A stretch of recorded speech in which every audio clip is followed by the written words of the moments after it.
Hi Fuses!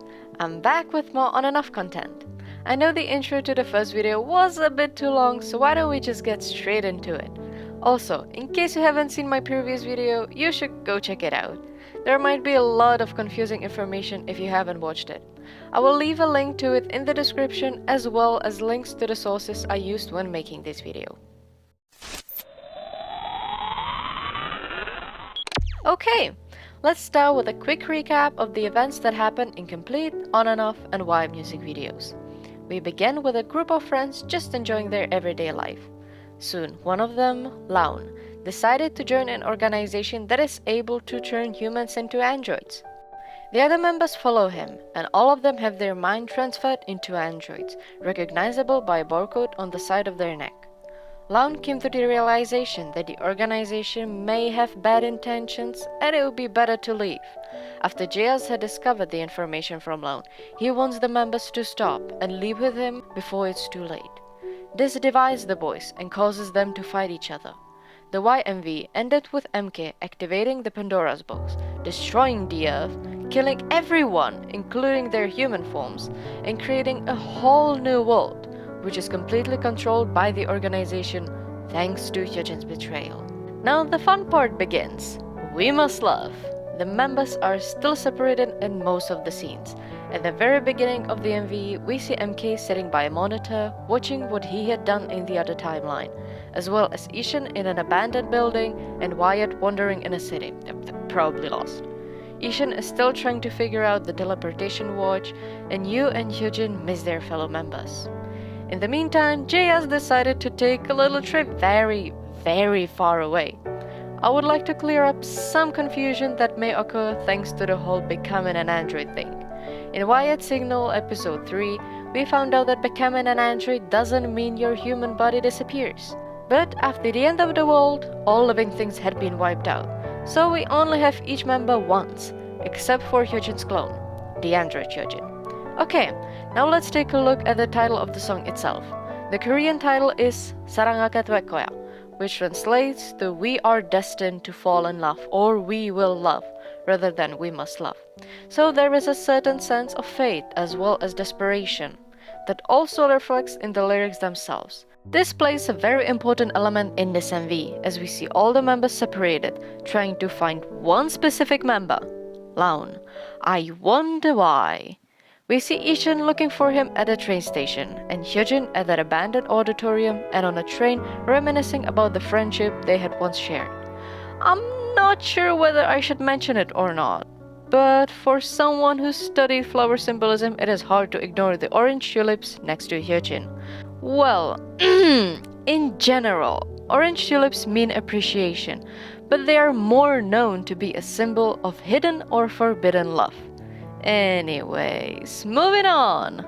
There is a scene where we see how Laun disappeared. Laun was standing in some kind of a futuristic looking hallway with a little device on his wrist.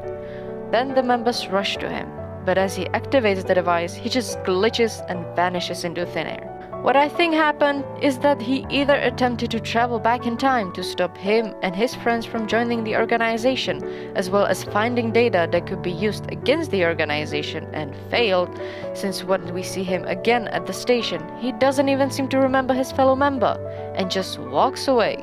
Or the second possibility refers to Jas's Y poster, which mentioned the vast multiverse. It also mentioned a secret place where Laun is supposed to be.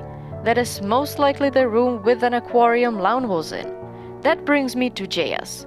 Here we have a scene with Jas in what seems like Laun's apartment.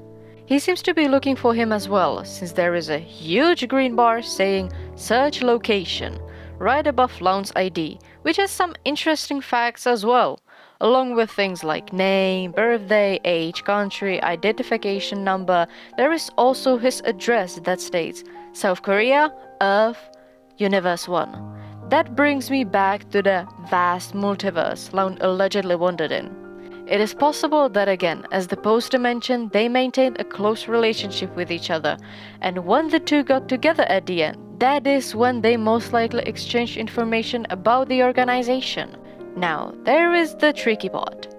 In the next scene, we have JS getting arrested, whilst the screen in the back says, "Danger, time travel operate."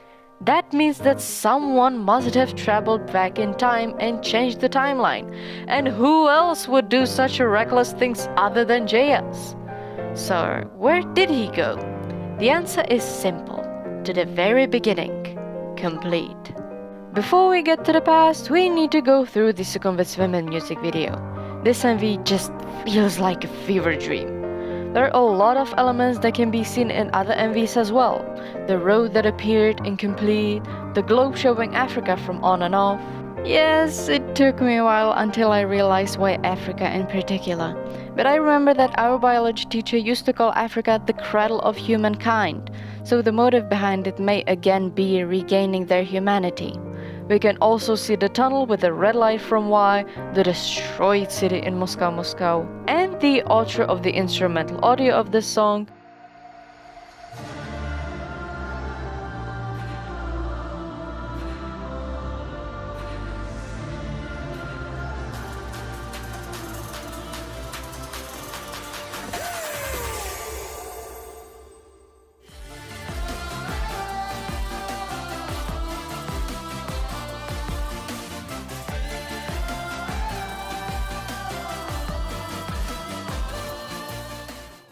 The hallway in We Must Love, all the train scenes similar to Beautiful, train-related things in general can be found in majority of their MVs.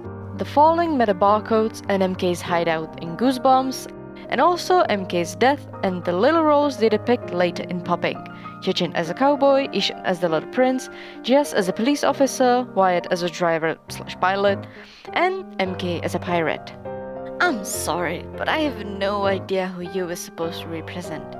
For these reasons, I think that what we see in the MV is what happened to the world after MK had opened the Pandora's box. And now we have two parallel universes. One is this post-apocalyptic, and the other is the futuristic cyberpunk one. Now, let's talk about the title of the song. Some of you may know that Sukhumvit is a road in Bangkok, known to be really long and to be the best hangout spot. The swimming part in the title can refer to the term flow of time, so we can interpret the title as JS taking this long journey back to the time where they used to hang out as friends. That also confirms the shot of the clock going backwards, and this clip that came out before the official release that literally says time travel back. We can see that in the scenes where Wyatt, Ishan and JS are in the golf cart.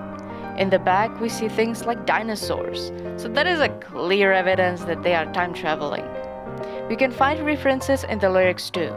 In the bridge of We Must Love, they sing, "I feel like I've traveled a long journey to look for you." And in Sukhumvit, "Jump into the long road, the channel to connect us." And just arrived, I like it Sukhumvit's women. I feel alive, la la la life. In the chorus, they probably mean that at that point in time where JS is going, they were all still living humans. Another interesting thing you can notice in the MV is the set with JS in the post-apocalyptic city.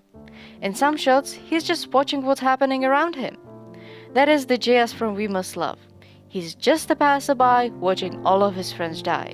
Because the members in this timeline are humans. Remember when I said that opening the Pandora's box killed the human bodies of the ONF members? That's what we see at the end of the video. That is also very important. At the end of the MV, everyone dies. Except JS. Yeah, I know. It's sad. Let's move on. What I didn't mention in the complete MV analysis are the scenes where the time goes backwards. At first it didn't make sense because it was literally the beginning. Where would they want to travel? But now that we know JS went back in time, it makes more sense that he would go to the complete era. Okay, so JS is back at the beginning, and since we all know time traveling can mess up the timeline, he kinda creates a time paradox that we see in the Yorumsok or Popping music video. JS's arrival causes a little disturbance within the time and space. We've seen that in the short scene of the glass of water where the time stops for a very short time. Also, there was this weird scene of Ishan and the golf ball. At the very beginning of the MV, we see all the members sitting together while watching the events of Complete, Y, and We Must Love.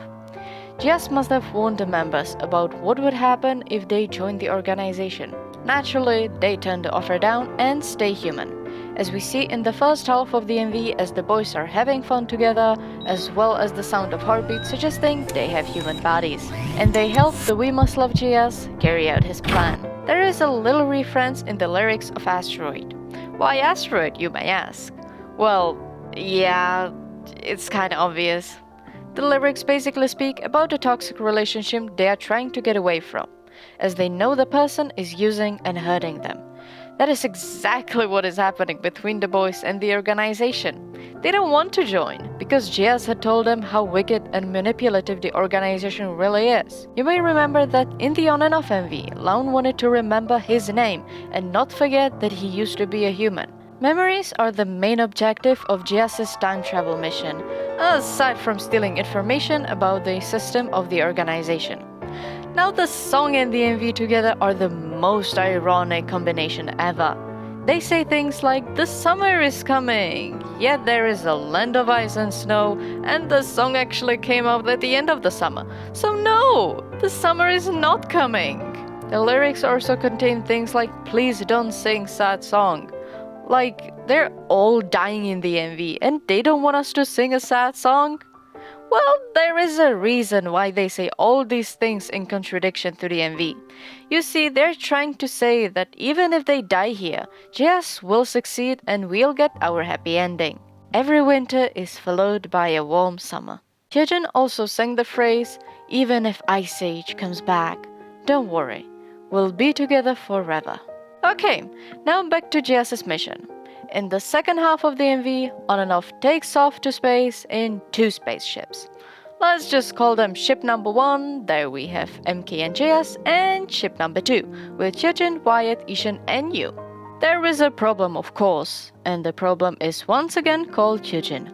More specifically, the android Hyojin, who came here to ruin JS's flawless plan. Yu sacrifices himself and destroys the enemy spaceship by blowing up the core. That's first down. During Yuto's suicidal attack, JS leaves MK on the ship number 1 and flees to the second ship. After that, JS gets into an escape pod and flees from the ship number 2 as well. Of course, not forgetting to say goodbye to his bestie. Yu gains some extra time to get JS somewhere safe, but soon we see a missile hit MK's ship. That's second down, followed by another one hitting the second ship. The android Hyojin wanted to make sure he got JS, but he only discovered dying Ishan, already dead Wyatt, and half-dead human Hyojin. While everyone dies, JS arrives at this beautiful snowy landscape and discovers a strange-looking futuristic building with an On and Off logo. My guess is that this place is where the On and Off androids had been created. Let's go back to the On and Off music video for a little while, shall we? There were scenes where Laun had a little lithium battery that he plugged into some kind of a radio or satellite tower. Throughout the whole MV there was a loading screen, and after the upload was done, an astronaut appeared. In the previous video I said that there was nobody this astronaut resembles, since they have long hair and a feminine figure. But you see, there could be some plot holes as a result of Laun's departure from the group, as I also mentioned before. If you look closely at the astronaut we see in the On and Off MV, and then on JS in the spacesuit, they're way too similar to be a different person. And yes, I know MK had the same suit, but he's kinda dead right now. So JS entered the On and Off building and obtained the data from Laun. Okay, information about the system, check. Now the memories. When JS arrived at the On and Off building, he bought a little box with a camera inside of it. Cameras are usually used as a symbol of memories and past, as we capture our memories on tape. We were able to see this exact camera throughout the whole MV as they were recording the happy moments they had shared together to preserve their precious memories. What confirms my statement is the storage of On and Off special album. There is a poster with this exact camera, and since the album is called Storage of On and Off, there is a good chance that the camera is the storage. Also, this isn't the first time we hear of this. The first mentions of the storage of On and Off date back to the Y era, and we had a chance to see that on 2 of the Y posters. So now JS has the camera / the memories to give back to his friends. Check. This whole operation was actually described on another poster from the Y era. There is a very illegible text that probably says something like, "We came to know the matter of illegal chips and entered the laboratory secretly, and tried to do time warp by stealing the illegal chips in an unfinished state. Did the time warp repeatedly because of the illegal chip and felt human, before he started recording." I know, this makes no sense, it is very broken. But hear me out. What I got from this is that maybe he uploaded the memories to the unfinished chips that were then used for creating the androids. So that way, he returned the memories along with feelings to the members. Somehow. Okay, now we have both the memos and the much needed info. It's time to go back to We Must Love. Right after JS comes back, he sends the members the info about the system. Then he gets arrested. After the organization found out what JS had done, they sent the android Yojin to stop him. That's where he disappeared after pushing the button, and that's why he suddenly appeared in Popping. Okay, now it gets a bit twisted, so let me try to explain. JS can travel back in time. The android Yojin, on the other hand, can only travel through different timelines / universes, however you want to call it. So basically, the android Yojin can only go forwards in time. He can't go back. That's why I added the color-coded lines to signify where both JS and Yojin are traveling. And again, if you want to see this graph in more detail, check the description. Now let's take a look at more of the lyrics. I already mentioned the phrase, "I feel like I've traveled a long journey to look for you." That is followed by, "from a completely different star that has lost even its name." So he came back from a different star, a different universe, and returned the memories, so they remember their names. "My mind, not my head. I recognized you first. That's a relief. You should be me." As he gives them back their humanity. Also, in the pre-chorus they say, "Did we lose our memories? I don't know what happened between us in the past or future, in the other world, but this is real." This refers to JS going to the past and coming back basically from the future, from the other world. Last little fun fact. I think a lot of people notice the kind of freaky reversed part in the audio between the first chorus and the second verse. But have you ever wondered what it actually says? Well, we had 3 versions of We Must Love. In the original audio, MK says "사랑해," which means "I love you." In the Road to Kingdom version, Wyatt says "사랑해 될 거야," which means "we will fall in love." 사랑하게 될 거야. And in the Story of ONF remaster version, Yu says 보고 싶어, which means "I miss you." 보고 싶어. That is a bit sad. He must have really missed his members after not being able to see them for so long. Alright, and on this note, let's wrap up today's video. In the next episode, we'll talk about the rest of the story we have so far. That is, Beautiful Beautiful, Ugly Dance, Goosebumps, and Your Song. Again, in case you have some additional questions or if you would like to share your own theories, feel free to share your opinions in the comment section below. And until next time, stay happy and healthy. Bye!